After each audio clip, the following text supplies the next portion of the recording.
तमिलनाडु में थलापति विजय की party TVK 108 सीटें जीतकर सबसे बड़ी पार्टी बन तो गई, लेकिन बहुमत से दूर है। सरकार बनाने के लिए 118 विधायक चाहिए। विजय 2 सीटों पर जीते हैं, इसलिए 1 सीट छोड़नी होगी, यानी टीवीके के पास 107 सीटें ही रहेंगी। इसके साथ ही कुल सीटें 233 हो जाएंगी, तब बहुमत का आंकड़ा 117 हो जाएगा और टीवीके को 10 विधायक और चाहिए होंगे। टीवीके के सोर्स बताते हैं कि गठबंधन के लिए दूसरी पार्टियों से बात चल रही है। 5 विधायकों वाली कांग्रेस से डील लगभग फाइनल है। बाकी 5 विधायकों के लिए वीसीके, सीपीआई और सीपीएम से बात हो रही है।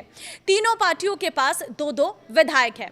तो क्या-क्या संभावनाएं हैं, कैसे बनेगी सरकार, पूरी जानकारी आपको इस रिपोर्ट में देंगे। ध्यान से सुनना।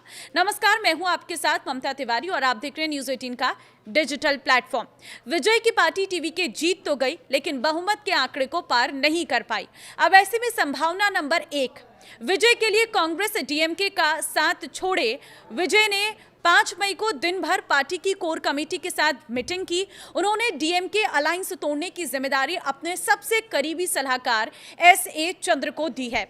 समर्थन देने वाली पार्टियों को कौन से मंत्रालय दिए जाएंगे, इस पर भी बात होने लगी है। टीवीके के सोर्स बताते हैं कि कांग्रेस को 2 और बाकी पार्टियों के 3-4 मंत्री पद दिए जा सकते हैं।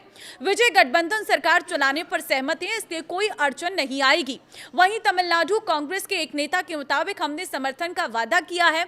हाईकमान पहले से विजय के साथ गठबंधन चाहता था, तो क्या डीएमके का साथ छोड़ देंगे? कांग्रेस नेता कहते हैं ये तो होना ही था, सरकार की कुछ तो कमी रही होगी जो ऐसा जनादेश आया है। संभावना नंबर 2 एआईएडीएमके के विधायक टूट जाएं। टीवीके सोर्स बताते हैं कि कुछ पार्टियों से बाहर से समर्थन मांग रहे हैं। अभी कुछ तय नहीं हुआ है। अगर राज्यपाल समर्थन पत्र मांगते भी हैं तो दिक्कत नहीं आएगी। टीवीके विधायक संगोटे श्रीनिवासन पहले एआईएडीएमके में थे और उनसे जुड़े एक सोर्स का दावा है कि वे नेताओं से बात कर रहे हैं। पहले वो पार्टी चीफ पलानी स्वामी को मना रहे हैं। वे राजी नहीं हुए तो विधायकों से बात करेंगे। एआईएडीएमके से विधायक तोड़ने की भी कोशिश की जा सकती है। देखिए, पॉलिटिकल एनालिस्ट मानते हैं कि विजय के लिए एआईएडीएमके के साथ सरकार बनाना सबसे सुरक्षित और आसान विकल्प है। वीसीके, सीपीआई, सीपीएम के पास 2-2 और डीएमडीके के पास 1 सीट है। ये सभी डीएमके की सहयोगी है, इसलिए विजय के साथ जाने से बचेंगे। अब तीसरी संभावना है डीएमके से गठबंधन मुश्किल। स्टालिन नहीं मानेंगे। तमिलनाडु के सीएम रहे स्टालिन चुनाव हारे हैं, उनके बेटे उदयनिधि जीते हैं। उदयनिधि तमिल फिल्म इंडस्ट्री से जुड़े हुए हैं, इसलिए ऐसे कयास लगाए जा रहे थे कि वो विजय को समर्थन दे सकते हैं। हालांकि डीएमके के सोर्स इसकी संभावना ना के बराबर बता रहे हैं। पार्टी के एक नेता कहते हैं कि हमारे लीडर स्टालिन को विजय की पार्टी को समर्थन देना कभी मंजूर नहीं होगा। हमें विपक्ष में बैठने का जनादेश मिला है, हम अपनी भूमिका निभाएंगे।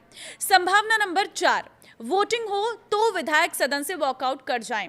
सरकार बनाने के लिए विजय को सदन में विश्वास प्रस्ताव हासिल करना होगा। एक संभावना यह भी है कि उस वक्त कुछ विधायक सदन में मौजूद ना रहें। 30-32 विधायक हिस्सा ना लें, इससे बहुमत के लिए जरूरी संख्या कम हो जाएगी। और इसे ऐसे समझिए कि तमिलनाडु विधानसभा में 234 सीटें हैं। बहुमत के लिए 118 विधायकों का समर्थन चाहिए। अगर फ्लोर टेस्ट के वक्त विपक्ष के 30 विधायक सदन से बाहर चले जाते हैं तो सदन की प्रभावी संख्या 204 रह गई है। अब सरकार बचाने के लिए 103 विधायकों की जरूरत होगी। ऐसा होने पर विजय मौजूदा नंबर्स में ही सरकार बना लेंगे। अगर पार्टियों ने सभी विधायकों को मौजूद रहने का व्हीप जारी किया तब दिक्कत हो सकती है।